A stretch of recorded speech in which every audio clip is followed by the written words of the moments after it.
Hi, this is Ramon Peralta with Peralta Design, and we launch brands. Today, I want to talk about brand metaphors and why they're important, especially if you're pitching your business or you're talking about your business out there when you're networking. Now, we've covered brand colors and brand identity. As you can see, our color's red. You can see our logo. This is an icon for our brand, Peralta Design. And our metaphor, if you don't know by now, is the rocket, right? And the rocket serves us many purposes. We like to think that the rocket is broken up into three parts: branding, web, and digital, and that those are the parts that you need to launch your brand. But why is a metaphor important to your brand story? It's important because it is one of those things that people are going to remember.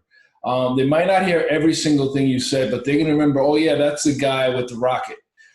And for us, it's important since we're talking about complex issues that a lot of people, or topics that a lot of people may not fully understand, like advertising, marketing, and digital, and branding, and so forth.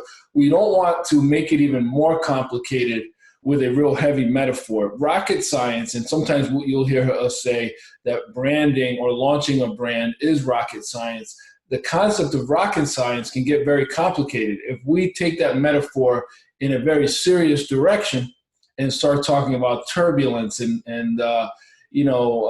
resistance and inertia and all of these things, it could really start getting complicated when we combine scientific terms with the terms of our own jargon, like branding and marketing and advertising.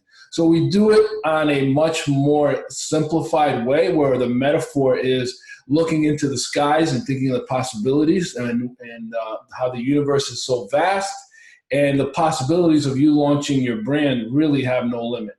The idea that we get your brand up there and into the atmosphere, or get your business high above your competition, those kind of metaphors really play well. For example, our digital marketing roadmap or outline, we call it a flight plan.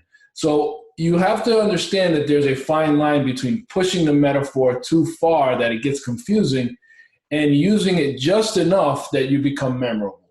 The key is to use a metaphor with your branding, along with a color palette, along with a brand guidelines and fonts and a brand identity, so that you become memorable. The key thing is, how are you going to rise above the fray? How is your business going to be different? And having a really strong brand metaphor will help you do that. Thank you for watching. This is Ramon Peralta with Peralta Design, and we launch brands.